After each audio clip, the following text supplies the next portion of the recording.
Alors aujourd'hui, avec du recul, je dirais que oui, j'ai vu un écart entre la vision que je me faisais de l'entreprise quand j'étais étudiante et la réalité que j'ai rencontrée quand je suis rentrée juste après mon diplôme. En particulier parce que dans une école d'ingénieur, on est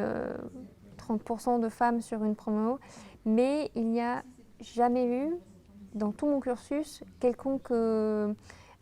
inégalité entre mes camarades garçons futurs ingénieurs et mes camarades filles futures ingénieurs. Donc c'est vrai qu'on était un peu dans notre bulle en nous disant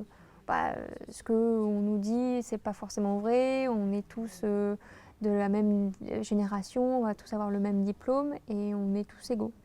Et après, quand on rentre dans l'entreprise, il y a aussi l'écart intergénérationnel, donc forcément pas la même façon de penser, pas la même formation qu'ils ont reçue.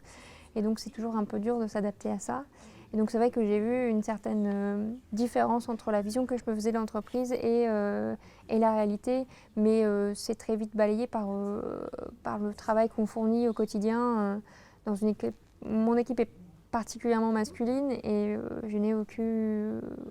rien eu de difficile à surmonter pour m'intégrer dans l'équipe. Alors, il m'est arrivé d'être confrontée à du machisme ordinaire, mais pas sans me viser moi-même. Plus parce qu'il y a eu des femmes qui ont été nommées à des postes plus importants dans l'entreprise et du coup le machisme ordinaire, la petite remarque ressort assez facilement en disant mais elle ne va pas y arriver, elle n'a pas le niveau. Et puis finalement en fait on se rend compte que c'est de la pure jalousie déplacée puisqu'elles ont largement le niveau, elles ont prouvé depuis le début de leur carrière qu'elles avaient leur place dans cette entreprise et très vite dans les premières décisions, les premières réunions, c'est balayé et le machisme ordinaire et la jalousie déplacée est renvoyé aux calendes grecques.